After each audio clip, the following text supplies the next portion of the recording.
గుండెపోటుతో మరణించిన పల్నాడు జిల్లా పాల్వాయి గేట్ గ్రామ టీడీపీ నేత శేషగిరిరావు కుటుంబ సభ్యులతో ముఖ్యమంత్రి చంద్రబాబు నాయుడు ఆదివారం ఫోన్లో మాట్లాడి పరామర్శించారు. శేషగిరిరావు తెలుగుదేశం పార్టీ కోసం ఎంతో కష్టపడ్డారని, అలాంటి నేతను కోల్పోవటం బాధాకరమన్నారు. కుటుంబానికి పార్టీ అన్ని విధాలా అండగా ఉంటుందని, ధైర్యంగా ఉండాలని సీఎం భరోసా ఇచ్చారు. నాడు ప్రతిపక్షంలో వైసీపీ అరాచకాలపై తిరుగుబాటు చేసి వీరోచితంగా పోరాడిన యోధుడిని కోల్పోవటం బాధగా ఉందన్నారు. పసుపు జెండా చేతబట్టి రౌడీ ఫ్యాక్షన్ రాజకీయ నాయకులపై శేషగిరిరావు చేసిన తిరుగుబాటు తెలుగుదేశం పార్టీకి స్ఫూర్తిగా నిలిచిందని, శేషగిరిరావు కుటుంబానికి తెలుగుదేశం పార్టీ అండగా ఉంటుందని చంద్రబాబు పేర్కొన్నారు. నమస్తే సార్.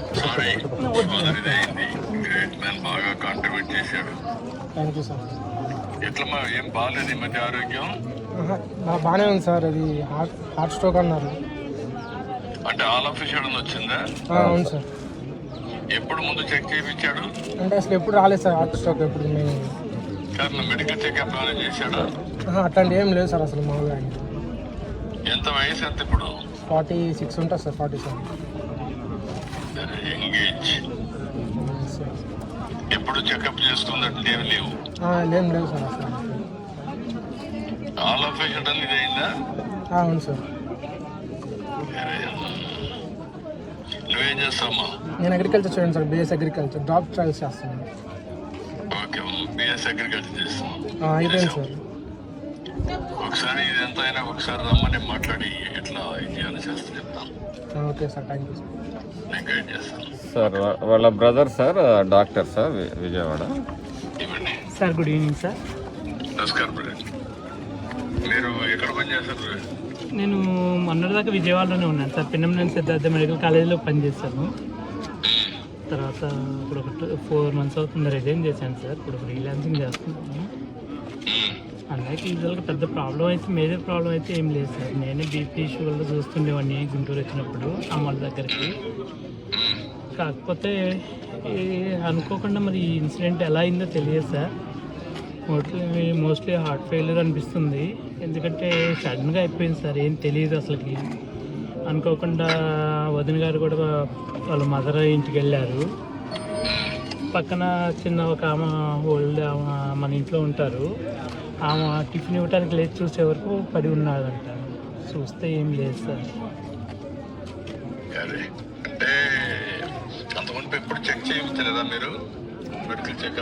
మెడికల్ చెకప్ చేయించాను సార్. కానీ మిగతా టెస్ట్లు అన్నీ బాగానే ఉన్నాయి సార్. ఈ మధ్య కొంచెం బీపీ కొంచెం పెరుగుతుంది.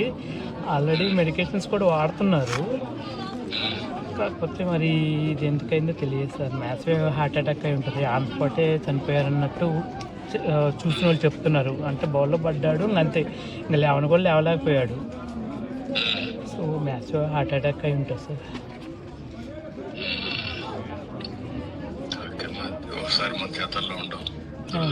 అవును సార్. కాకపోతే పిల్లలు ఇద్దరు సెటిల్ కాలేదు సార్. అదొక్కటే. పాప బాబు సార్. పాప ఇంజనీరింగ్ థర్డ్ ఇయర్, బాబు అగ్రికల్చర్ బిఎస్సీ అయిపోయింది. చూస్తున్నారు సార్. హరిహర వీరమల్లు ప్రమోషన్లలో భాగంగా హైదరాబాద్లో నిర్వహించిన మీడియా సమావేశంలో పవన్ మాట్లాడారు. రీజనల్ సినిమాలను జాతీయ స్థాయికి తీసుకెళ్లిన ధైర్యమున్న నిర్మాత ఏఎం రత్నం అని కొనియాడారు. హరిహర వీరమల్లు సినిమా కేవలం ఆయన కోసమే చేశారని తెలిపారు. తాను రాజకీయాల్లోకి వెళ్లిన తర్వాత కూడా మళ్లీ ఈ సినిమా చేయాలని దర్శకుడు కోరటంతో తాను చేయగలిగిన బెస్ట్ చేశానని పవన్ అన్నారు. హరిహర వీరమల్లు ప్రమోషన్లో భాగంగా ఉప ముఖ్యమంత్రి పవన్ కళ్యాణ్ విలేకరుల సమావేశం నిర్వహించారు. సినిమా బతకాలి అనే ఉద్దేశంతో ప్రీ రిలీజ్ తర్వాత మళ్లీ కలుస్తానో లేదో అనే ఉద్దేశంతో తాను చెప్పాలి అనుకున్న విషయాన్ని చెప్పేందుకు ఈ ప్రెస్ మీట్ పెట్టానని పవన్ కళ్యాణ్ తెలియజేశారు. హరిహర వీరమల్లు సినిమా చాలా సమస్యల్ని ఎదుర్కొందని పవన్ కళ్యాణ్ చెప్పారు. కరోనా సమస్య కూడా సవాల్ విసిరింది అన్నారు. దర్శకుడు రత్నం తపన చూసి తాను రాజకీయాల్లోకి వెళ్లిన తర్వాత కూడా మళ్లీ ఈ సినిమా చేయాలని దర్శకుడు కోరడంతో తాను చేయగలిగిన బెస్ట్ చేశానని పవన్ అన్నారు. మండుటెండర్లో 57 రోజులు క్లైమాక్స్ చేశానని తెలిపారు. చాలా కాలం తర్వాత ఈ సినిమా కోసం మార్షల్ ఆర్ట్స్ చేశానని తెలిపారు. క్లైమాక్స్ అందరికీ ప్రేరణ కలిగిస్తోంది అన్నారు. సినిమాకి ఫస్ట్ పార్టే ఆయువు పట్టు అన్నారు. విజయవాడలోని కొల్లూరు ప్రాంతం నుంచి కోహినీరు వజ్రం ఎలా ప్రయాణించింది అనేది ఈ సినిమాలో కీలకంగా ఉందన్నారు. ఈ సినిమా కోసం నిర్మాత నలిగిపోవడం చూసి అలాంటి వాళ్ల కోసం సినిమా చేయాలనిపించిందని పవన్ కళ్యాణ్ తెలియజేశారు. క్రిష్ మంచి కాన్సెప్ట్ తీసుకొచ్చారని, వ్యక్తిగత కారణాలతో ఆయన పక్కకు తప్పుకున్నా ఆయనకు ధన్యవాదాలు చెబుతున్నానని పవన్ అన్నారు. ఈ సినిమా అవుతుందా అవ్వదా అనుకున్న ప్రతిసారి కీరవాణి గారు ప్రాణం పోసారు అని పవన్ కళ్యాణ్ చెప్పారు. ఈ సినిమాకి క్వాలిటీ చాలా అవసరం అనిపించిందని, నిర్మాత కనుమరుగు అవ్వకూడదు అనే ఉద్దేశంతో ఈ సినిమాని చేశానన్నారు. తనను ప్రత్యర్థులు తిడుతున్నా గానీ తనకు అన్నం పెట్టిన సినిమా ఇండస్ట్రీ, సినిమాపై గౌరవంతో వచ్చిన ఈ సినిమా చేశానని పవన్ అన్నారు. చాలా క్లిష్టమైన పరిస్థితుల్లో దీన్ని ముందుకు తీసుకెళ్లామని అన్నారు. పొలిటికల్ ఇంటరాక్షన్ చేశాను కానీ మీడియా మిత్రులతోటి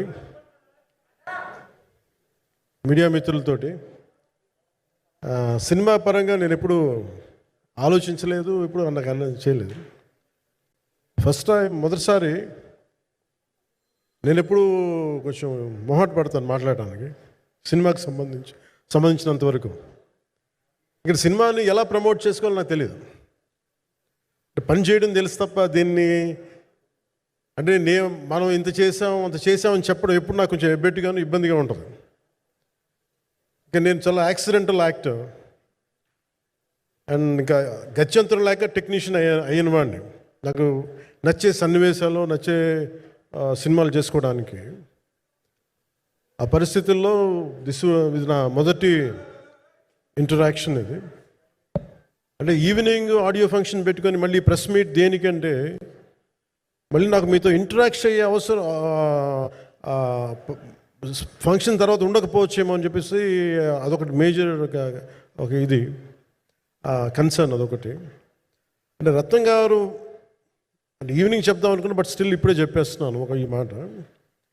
త్రివిక్రమ్ గారు రాసిన ఒక డైలాగు అజ్ఞాతవాసిలో, ఒక చిన్నపాటి సౌకర్యం కోసం, ఇక్కడ మీరు కూర్చున్న ఒక చిన్నపాటి కుర్చీ కోసం ఒక యుద్ధమే చేయాల్సి వస్తుంది.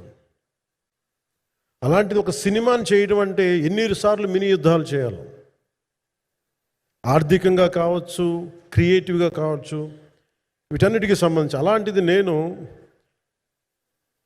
ఎప్పుడు కూడా సినిమాల్లోకి రాకముందు ఏం రత్నం గారు లాంటి వ్యక్తి నా ప్రొడ్యూసర్ అయితే బాగుండు అనుకున్నాను.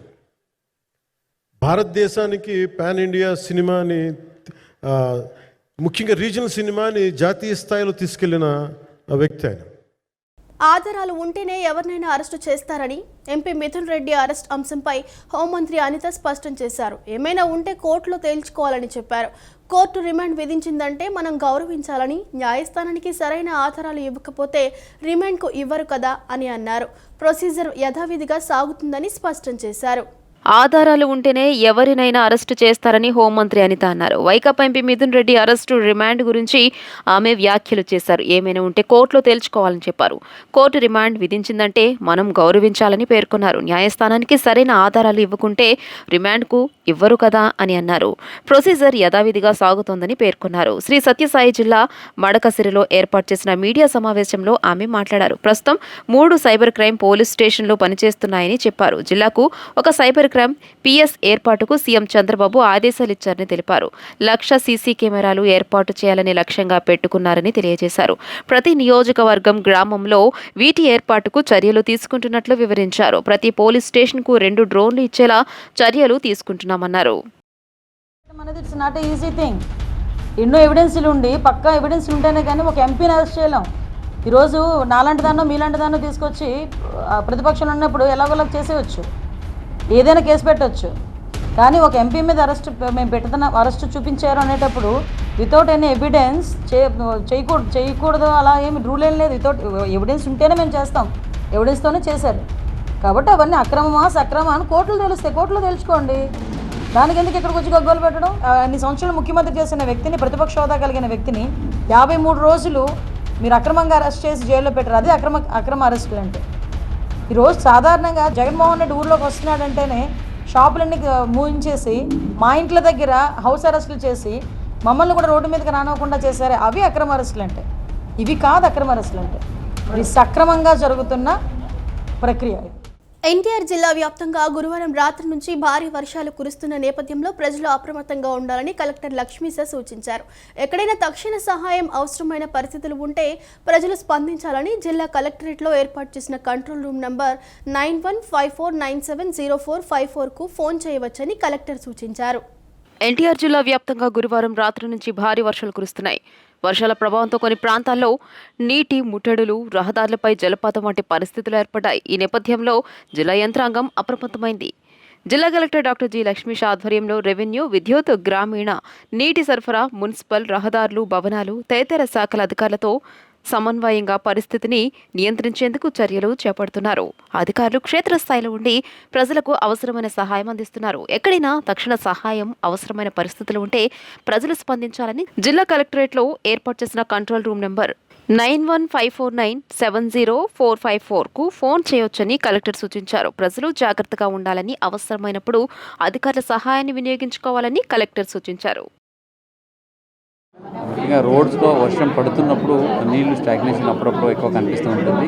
డ్రైనేజెస్ అన్ని క్లీన్ చేయడం జరిగింది విఎంసీ ద్వారా. డ్రైనేజెస్ అన్ని క్లీన్గా ఉన్నాయి, కానీ వర్షం పడుతున్నప్పుడు ఆ రిసీడ్ అవ్వడానికి 1 గంట 2 గంటల వరకు పడుతుంది. అప్పుడు ఇన్కన్వీనియన్స్ వస్తే ఎక్కడ రోడ్లో ఎక్కువ స్టాగ్నేషన్ లేకుండా దీన్ని ఎప్పటికప్పుడు నివారించడం జరుగుతూ ఉంది. దాదాపు 62 పాయింట్స్లో జిల్లాలో, అలాగే విఎంసీ నగరంలో కూడా ఇది పంప్స్ కూడా పెట్టడం జరిగింది. ఎక్కడైతే వాటర్ వచ్చి స్టాగ్నేషన్ అవుతుందో ఆ వాటర్ని ఎక్కడెక్కడ పంప్ చేసి దాన్ని డ్రైనేజ్కి పోయడానికి లోతట్టు ప్రాంతం నుంచి ఒక 62 చోట్ల మోటార్స్ కూడా పెట్టి మానిటర్ చేయడం జరుగుతూ ఉంది. దయచేసి వర్షం వస్తున్నప్పుడు జాగ్రత్తగా ఇది రోడ్ మీద వాటర్ స్టాగ్నేషన్ ఉన్న చోట ఎక్కువ తిరగకుండా కొంచెం జాగ్రత్తగా ఉంటుందని కోరుకుంటున్నాను.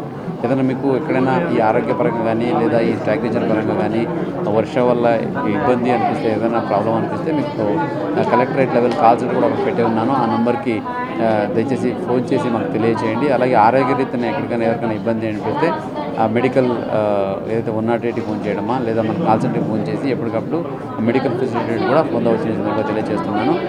కంపేర్ టు అంటే దీనికి కంపేర్ చేసుకుంటే లాస్ట్ ఇయర్ కానీ లాస్ట్ 1 or 2 year కంపేర్ చేసుకుంటే విజయవాడలో చాలా వరకు డ్రైనేజెస్ క్లీన్ చేయడం జరిగింది. అలాగే స్టార్ వాటర్ డ్రైనేజ్కి కూడా ఎస్టిమేషన్ జరుగుతున్నాయి. త్వరలోనే స్టార్ వాటర్ డ్రైనేజ్ కూడా కట్టించి సిటీలో ఎక్కడ వాటర్ స్టాగ్నేషన్ లేకుండా చూసుకుంటాము. మీన్వైల్ వర్షం జరుగుతున్నప్పుడు ఈ పెద్ద హోర్డింగ్స్ అలాగే చెట్లు కింద ఉండడం కానీ లేదా వర్షంలో బయట తిరగడం కానీ ఇవన్నీ చేయకుండా దయచేసి అందరూ జాగ్రత్తగా ఉండండి కోరుకుంటున్నాను. కొండ ప్రాంతాల్లో నివసించే నిరుపేదలు ఎదుర్కొంటున్న సమస్యలను త్వరితగతిన పరిష్కరించేందుకు చర్యలు చేపడుతున్నామని తూర్పు ఎమ్మెల్యే గద్దె రామ్మోహన్ అన్నారు. ముఖ్యంగా ఇళ్ల పట్టాల సమస్య తీవ్రంగా ఉందని దృష్టికి వచ్చిందని, జీవో నెంబర్ 30 ద్వారా ఈ సమస్యను పరిష్కరించేందుకు కృషి చేస్తామని భరోసా ఇచ్చారు. CM Chandrababu, deputy CM Pawan Kalyan నేతృత్వంలో ప్రజారంజక పాలన సాగుతుందన్నారు. తూర్పు నియోజకవర్గం పరిధిలోని 6వ డివిజన్ కొండ ప్రాంతంలో సుపరిపాలనలో తొలి అడుగు కార్యక్రమం కొనసాగింది. ఎమ్మెల్యే గద్దె రామ్మోహన్, స్థానిక డివిజన్ అధ్యక్షుడు పడాల గంగాధర్ ఇతర పార్టీ నేతలతో కలిసి ఇంటింటికి పర్యటించారు. కూటమి ప్రభుత్వం అమలు చేస్తున్న సంక్షేమ పథకాల ప్రచార కరపత్రాన్ని అందజేశారు. ప్రజలను కలుసుకుని వారి సమస్యలను అడిగి తెలుసుకున్నారు. ప్రజల దృష్టికి తెచ్చిన కొన్ని సమస్యలను అక్కడికక్కడే సంబంధిత అధికారులతో మాట్లాడి పరిష్కారానికి ఆదేశాలిచ్చారు.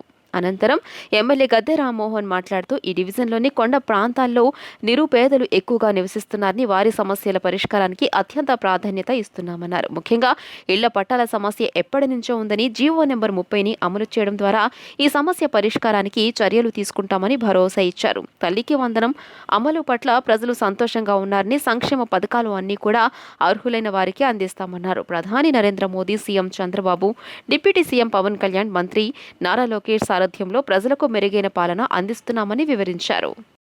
డోర్ కార్యక్రమంలో ప్రతి ఇంట్లో కూడా సమస్యలు చెబుతూ ఉన్నారు. ఆ సమస్యలు మా యాప్ ద్వారా నారా చంద్రబాబు నాయుడు గారికి అందేటట్టు పంపిస్తూ ఉన్నాం. అక్కడి నుంచి 24 గంటలలోపు ఫోన్లు కూడా వస్తూ ఉన్నాయి. వాళ్ళు మరలా సువివరంగా సమస్య కనుక్కొని ఆ పరిష్కారం కోసం ప్రభుత్వానికి పంపించే విధంగా ఒక సిస్టమ్ డెవలప్ చేసుకోవడం జరిగింది. ఇక్కడ కడు పేదవారు కనీసం ఇంటి మీద కప్పు వేసుకోలేని స్థితిలో ఉన్న వాళ్ళకి పట్టా లేదని చెబుతూ ఉన్నారు. దాని పూర్వపరాలు నేను చెప్పాను. ఈ 10 రోజులు మా కార్యక్రమం అయిన తర్వాత ఎంఆర్ఓ గారిని మీ ఇంటికే తీసుకొస్తాను కూడా చెప్పాను. ఎందుకంటే వాళ్ళకి లేకపోవటానికి ఇప్పుడు 30 జీవో నారా చంద్రబాబు నాయుడు గారు 24లో ముఖ్యమంత్రి అయిన తర్వాత జీవో 30 అని ఇచ్చి ఆక్యుపేషన్లో ప్రభుత్వ స్థలాల్లో ఆక్యుపేషన్లో ఉన్న ప్రతి ఒక్కరికి పట్టా ఇవ్వమని జీవో 30 ఇవ్వటం జరిగింది. ఆ జీవో ప్రకారం నిబంధనలన్నీ కూడా చూసి వీరికి పట్టా ఇస్తామని ప్రామిస్ చేశాం. సో అదేవిధంగా ఈ ఈ మా కార్యకర్తలను నాయకులు చూశారు కదా, వీళ్ళందరూ ఒక ఉత్సాహం లాగా, లేకపోతే దాన్ని ఏమంటారు, ఒక ఊరేగింపులాగా, ఒక ఉత్సవం లాగా ఇంటింటికి వెళ్ళి వాళ్ళ సమస్యలు తెలుసుకొని యాప్ ద్వారా పంపిస్తూ ఉన్నారు. మారుతున్న సాంకేతికతకు అనుగుణంగా విద్యార్థులు టెక్నాలజీని అందిపుచ్చుకుంటూ సన్నద్ధం కావాలని vice president and chief data centre delivery officer Abhinav Kotagiri సూచించారు. ఆర్టిఫిషియల్ ఇంటెలిజెన్స్ వంటి విభాగాల్లో నూతన ఆవిష్కరణలపై పరిశోధన ఎంతో అవసరమన్నారు. కోడింగ్ అనేది ఒక నిర్దిష్ట నైపుణ్యంగా మారిందని, దీనికి మ్యాన్ పవర్ డిమాండ్ కూడా ఎక్కువగా ఉందన్నారు. మొగల్రాజ్పురంలోని పీబీ సిద్ధార్థ కళాశాల ఆఫ్ ఆర్ట్స్ అండ్ సైన్స్ కళాశాలలో 2 రోజుల international conference on recent innovations in computer science and technology సదస్సు ప్రారంభమైంది. ఈ సదస్సును కంప్యూటర్ సైన్స్ విభాగం ఆధ్వర్యంలో నిర్వహించారు. కంప్యూటర్ సైన్స్ రంగంలో తాజా ఆవిష్కరణలు, పరిశోధనలపై చర్చించేందుకు ప్రముఖ విద్యావేత్తలు, పరిశ్రమ నిపుణులు, పరిశోధకులు ఈ కార్యక్రమంలో పాల్గొన్నారు. సదస్సులో ముఖ్య అతిథిగా పాల్గొన్న vice president and chief data centre delivery officer Abhinav Kotagiri మాట్లాడుతూ, ప్రస్తుత కాలంలో టెక్నాలజీ అత్యంత వేగంగా మారిపోతూ ఉందని, coding, data science, artificial intelligence వంటి విభాగాల్లో నూతన ఆవిష్కరణలపై పరిశోధన ఎంతో అవసరమన్నారు. కోడింగ్ అనేది ఒక నిర్దిష్ట నైపుణ్యంగా మారిందని, దీనికి మ్యాన్ పవర్ డిమాండ్ కూడా ఎక్కువగా ఉందన్నారు. చాలామంది కోడింగ్ ప్లాట్ఫామ్స్ ప్రాముఖ్యతను మర్చిపోతున్నారని, కానీ అదే రంగంలో ఉన్న వారికి ఉద్యోగ అవకాశాలు విస్తృతంగా లభిస్తున్నాయి అని వివరించారు. అలాగే కంటెంట్ రైటింగ్ రంగంలో కొంతమందికి అవకాశాలు తగ్గినట్టు అనిపించినా ఇతర రంగాల్లో కొత్త అవకాశాలు తలపడుతున్నాయన్నారు. ఉద్యోగాలు తగ్గిపోతున్నాయన్న భావన కంటే ఉద్యోగ అవకాశాలు మారుతున్నాయని అర్థం చేసుకోవాలి అని తెలియజేశారు. ఈ సందర్భంగా ఎంసీఏ, ఎంఎస్సీ కంప్యూటర్ సైన్స్ చివరి సంవత్సరం విద్యార్థులు తమ ప్రాజెక్ట్ వర్క్ ఆధారంగా రూపొందించిన పరిశోధనా పత్రాలను సదస్సుకు సమర్పించారు. సదస్సు పోస్టర్ను కళాశాల ప్రధానోపాధ్యాయులు doctor Meka Ramesh, director Vemuri Baburao, dean Rajesh, C Jampala, conference convener doctor TS Ravikiran విడుదల చేశారు. 3rd international conference on science and technology మీద ఈ సిద్ధార్థ కాలేజీ రావడం చాలా ఆనందకరంగా ఉంది. అండ్ నేను మంగళగిరిలోని పై డేటా సెంటర్కి వైస్ ప్రెసిడెంట్గా ఉన్నాను. మేము ఈ రీజియన్లో మొట్టమొదటి డేటా సెంటర్ ఆపరేట్ చేయడం జరుగుతుంది. ఇదే కాకుండా మేము గర్వంగా చెప్పుకునేది ఏంటంటే, ఈ రాష్ట్రానికి సంబంధించి ఎటువంటి సర్వీసెస్ అయినా మేము హోస్ట్ చేస్తూ ఉన్నామండి. ఈ సైన్స్ అండ్ టెక్నాలజీ మీద రీసెర్చ్ అనేది ప్రస్తుతానికి చాలా ఇంపార్టెంట్ అని మనం అందరూ గుర్తించాలి. ఎందుకంటే మనకి ప్రస్తుతానికి టెక్నాలజీ అనేది చాలా త్వరగా మనకి చేంజ్ అవుతూ వస్తూ ఉంది, రూపాంతరం చెందుతూ ఉంది. దాన్ని మనం అందిపుచ్చుకోవాలంటే కంపల్సరీ స్టూడెంట్స్కి రీసెర్చ్ మీద వాళ్ళకి అవగాహన పెంచి వాళ్ళని రీసెర్చ్ పేపర్స్ని పబ్లిష్ చేయాల్సిన అవసరం వాళ్ళకి చాలా అవసరం ఉంది. దాన్ని కాలేజ్ వారు ఎంకరేజ్ చేయటం వల్ల వాళ్ళకి ఉద్యోగ అవకాశాలు ఎక్కువ వచ్చే అవకాశం కూడా ఎక్కువ ఉంటుంది. డిపార్ట్మెంట్ ఆఫ్ కంప్యూటర్ సైన్స్ వాళ్ళు recent trends and developments in the computer science మీద ఒక ఇంటర్నేషనల్ సెమినార్ని స్టార్ట్ చేయడం జరిగింది. దాని సందర్భంగా కొన్ని స్టూడెంట్స్ కూడా పబ్లిష్ చేస్తున్నారు, లెక్చరర్స్ కూడా పబ్లిష్ చేస్తున్నారు. వాళ్ళంతా స్టడీ చేసి వచ్చిన రీసెంట్ ట్రెండ్స్ అన్నింటినీ కూడా స్టడీ చేస్తూ దాని మీద వచ్చిన పేపర్స్ని పబ్లిష్ చేయడం జరుగుతుంది. డిపార్ట్మెంట్ ఆఫ్ కంప్యూటర్ సైన్స్ వారు ఆ స్టూడెంట్స్ని బాగా ఎంకరేజ్ చేయటం, రీసెంట్ ట్రెండ్స్ వాళ్ళు నేర్చుకునేటట్టుగా చేయటం, అదేవిధంగా దాని మీద పేపర్స్ పబ్లిష్ చేసినట్లయితే వాళ్ళకి మంచి భవిష్యత్తులో మంచి అవకాశాలు దొరుకుతాయని ఆలోచనతో ఇలాంటి ఏర్పాట్లన్నీ కూడా మేము చేయడం జరుగుతుంది.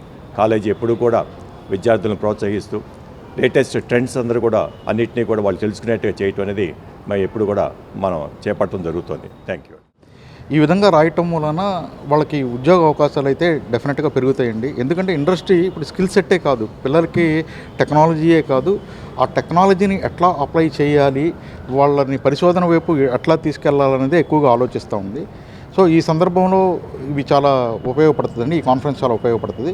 ఈ కాన్ఫరెన్స్లో అమెరికా, జర్మనీ, ఒమాన్, సౌత్ ఆఫ్రికాలో చదువుతున్న అకాడమిషియన్స్ అండ్ ఇండస్ట్రీ పర్సన్స్ వాళ్ళు వచ్చి రీసెంట్ ఇన్నోవేషన్స్ గురించి స్టూడెంట్స్ ఇంటరాక్ట్ చేయటం అవటం జరుగుతూ ఉంటుంది. సో దట్ ఇక్కడ టెక్నాలజీలో ఎటువంటి మార్పులు జరుగుతూ ఉన్నాయి, టెక్నాలజీ ఏ విధంగా రూపాంతరం చెందుతూ ఉంది అని స్టూడెంట్స్కి క్లియర్గా వాళ్ళు చెప్పడం జరుగుతూ ఉంటుంది. శాతవాహన కళాశాల భూములను కాజేసేందుకు కొంతమంది ప్రయత్నం చేస్తున్నారని కళాశాల పూర్వ విద్యార్థులు ఆరోపించారు. శ్రీ దుర్గా మల్లేశ్వర ఎడ్యుకేషన్ సొసైటీ ఆధ్వర్యంలోనే కళాశాలను తిరిగి నడపాలని, అలా కాని పక్షంలో ప్రభుత్వమే నడపాలని సూచించారు. కళాశాల అంశంలో రాజకీయ నాయకులు, పోలీసులు జోక్యం చేసుకోకూడదని కోరారు. శాతవాహన కళాశాలను పరిరక్షించాలని కోరుతూ కళాశాల వద్ద పూర్వ విద్యార్థుల ఆధ్వర్యంలో నిరసన కార్యక్రమం చేపట్టారు. ఈ సందర్భంగా పూర్వ విద్యార్థులు మాట్లాడుతూ విజయవాడ నగరంలో పేద, బడుగు, బలహీన వర్గాల విద్యార్థులకు ఉన్నత విద్యను అందుబాటులోకి తేవాలనే ఉద్దేశంతో 1969 సంవత్సరంలో శ్రీ దుర్గా మల్లేశ్వర ఎడ్యుకేషన్ సొసైటీ ఏర్పడిందని, ఆ సొసైటీ ఆధ్వర్యంలో శాతవాహన కళాశాల స్థాపించి వేలాది మంది విద్యార్థులకు విద్యను అందుబాటులోకి తీసుకురావడం జరిగిందని గుర్తు చేశారు. సొసైటీ స్థలాన్ని ట్రస్ట్ యాజమాన్యం వారి స్వార్థ ప్రయోజనాల కోసం కళాశాలను పూర్తిగా నాశనం చేశారని ఆరోపించారు. చుట్టుగుంట ప్రాంతంలో 5 ఎకరాల 10 సెంట్లు శాతవాహన కళాశాల భూమిని అన్యాక్రాంతం కాకుండా కాపాడాలని కోరారు. శాతవాహన కళాశాల వెంటనే పునఃప్రారంభించి అడ్మిషన్లు జరిపించాలని డిమాండ్ చేశారు. కళాశాల సొసైటీ ఆస్తుల విషయంలో జరిగిన పరిణామాలపై విచారణ జరిపి చట్టపరమైన చర్యలు తీసుకోవాలని డిమాండ్ చేశారు. ప్రభుత్వం శాతవాహన కళాశాల స్థలాన్ని స్వాధీనం చేసుకోవాలని విజ్ఞప్తి చేశారు. తరగతులు నిర్వహించి విద్యార్థులు విద్యా సంవత్సరం కోల్పోకుండా చర్యలు తీసుకోవాలన్నారు.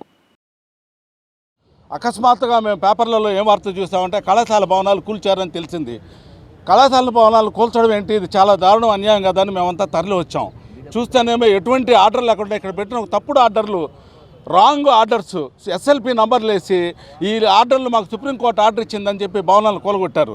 మేము వెంటనే నెట్లో వెతికి సుప్రీంకోర్టు ఆర్డర్లు డౌన్లోడ్ చూస్తే అందులో ఎటువంటి డైరెక్షన్ లేదు. ఇది చాలా పచ్చి మోసం, దగా.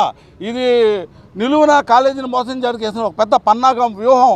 ఇది ఒక స్థలాన్ని కాజేయడానికి వీళ్ళు 100 కోట్ల స్థలాన్ని కాజేసే దురుద్దేశంతో ఎవరో చేసిన ఈ కుట్ర అని చెప్పేసి భావించి మేమంతా ఒక అసోసియేషన్గా పూర్వ విద్యార్థులు అందరం అసోసియేషన్ ఫామ్ అయ్యి స్టాఫ్ తోటి ఇతరులందరితోటి కలిపి పరిరక్షణ సమితి స్థాపించి దీనికోసం విద్యార్థి సంఘాలన్నింటినీ దీంట్లో ఇంక్లూడ్ చేసి దీనికోసం సుమారు 45 రోజులుగా మేము పోరాడుతున్నాం.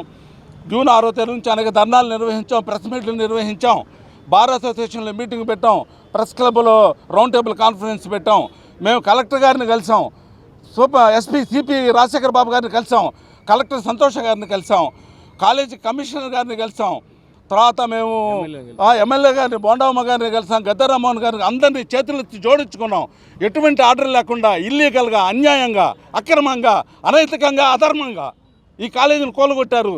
కాలేజీ అనేది సమాజానికి సేవ చేసిన విద్యాలయం ఇది. ఆషాఢ మాసం సందర్భంగా అమ్మలగన్నయమ్మ, ముగ్గురమ్మల మూలపుటమ్మ, బెజవాడ కనకదుర్గమ్మను దర్శించుకునేందుకు ఇతర రాష్ట్రాల నుండి పెద్ద సంఖ్యలో భక్తులు తరలివస్తున్నారు. కృష్ణా జిల్లా గన్నవరం గీతా మందిరం, ఆత్కూరు దుర్గాదేవి కోలాటం భక్త సమాజానికి చెందిన మహిళలు ఇంద్రకీలాద్రికి చేరుకుని జగన్మాతకు ఆషాఢం సారే సమర్పించారు.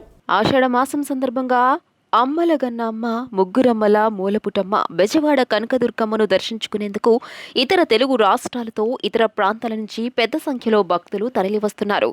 కృష్ణా జిల్లా గన్నవరం గీతా మందిరం, ఆత్కూరు దుర్గాదేవి కోలాటం భక్త సమాజం చెందిన మహిళలు ఊరేగింపుగా ఇంద్రకీలాద్రికి చేరుకున్నారు. అంతరాలయంలో కనకదుర్గమ్మను దర్శించుకున్నారు. అనంతరం మహామండపం 6వ అంతస్తులో ఏర్పాటు చేసిన ఉత్సవమూర్తికి ఆషాఢం సారే సమర్పించారు.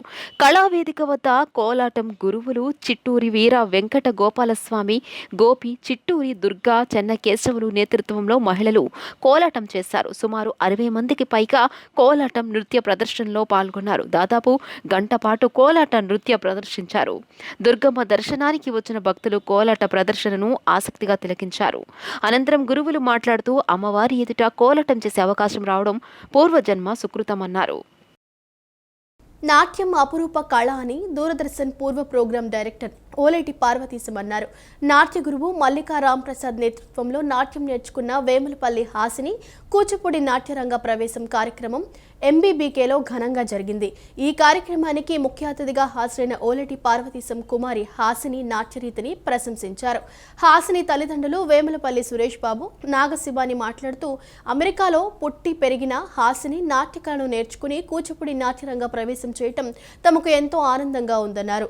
గురువు మల్లికార్జున రామప్రసాద్ నేతృత్వంలో హాసిని కూచిపూడి నృత్యం, గణేష స్తుతి, స్వరజతి, భామా కలాపం, శ్రీ వెంకటేశ్వరుని స్తుతిస్తూ పలు నాట్య రీతులను ప్రదర్శించి ఆకట్టుకున్నారు. ఇక్కడి నుంచి అమెరికా దాకా వెళ్ళి అక్కడ ఉండేటువంటి ఆ విద్యార్థుల కోసం ఇటువంటి ఒక పాఠశాల అక్కడ ఏర్పాటు చేసి నృత్యశాలని వాళ్ళందరికీ నేర్పించడం అనేది కూడా చాలా విశేషం. మనం ఇప్పుడు చాలా విశేషంగా గమనించవలసినటువంటి అంశం ఏంటంటే మనకి చెందినటువంటి అద్భుతమైనటువంటి విద్య, ఈ నాట్య కళ ఖండాంతరాల్లో ప్రవహిస్తూ ఉన్నది. మా అమ్మాయి వేములపల్లి హాసిని వాషింగ్టన్ డీసీలో పుట్టింది. వాళ్ళ రంగ ప్రవేశం అని కూచిపూడి డ్యాన్స్ చేస్తుంది. 8 పాటలతో కూడిన రంగ ప్రవేశం. ఆమె చాలా ఆహ్లాదకరంగా, చాలా మంచిగా, గొప్పగా చేసినది. అక్కడ డీసీలో పుట్టి అక్కడే చదువుకొని ఇప్పుడు నెక్స్ట్ ఇయర్ 11th గ్రేడ్కి వెళ్తుంది. ఎన్డీఏ కూటమి ప్రభుత్వం హయాంలో రహదారుల అభివృద్ధిపై ప్రత్యేక దృష్టి పెట్టినట్లు గౌరవ మైలవరం శాసనసభ్యులు వసంత వెంకట కృష్ణ ప్రసాద్ పేర్కొన్నారు. ఇప్పటికే గుంతలు లేని రహదారులుగా చాలా వరకు రోడ్లను ప్రభుత్వం అభివృద్ధి చేసిందన్నారు. మైలవరం నియోజకవర్గంలో కూడా రహదారుల అభివృద్ధిపై ప్రత్యేక శ్రద్ధ పెట్టినట్లు వెల్లడించారు. ఎన్డీఏ కూటమి ప్రభుత్వం హయాంలో రహదారుల అభివృద్ధిపై ప్రత్యేక దృష్టి పెట్టినట్లు గౌరవ మైలవరం శాసనసభ్యులు వసంత వెంకట కృష్ణ ప్రసాద్ పేర్కొన్నారు. ఇబ్రహీంపట్నం ఛత్తీస్గఢ్ 30వ నంబర్ జాతీయ రహదారి వద్ద నుంచి కుంటముక్కల క్రాస్ రోడ్ నుంచి కుంటముక్కల గ్రామంలోకి వెళ్లే రోడ్డు నిర్మాణ పనులను శంకుస్థాపన చేశారు.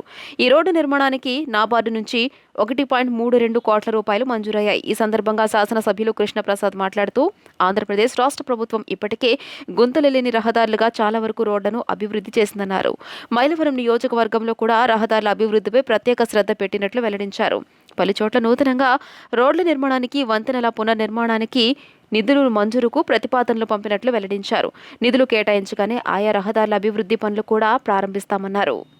ఈ వార్తలు ఇంతటితో సమాప్తం. నమస్కారం.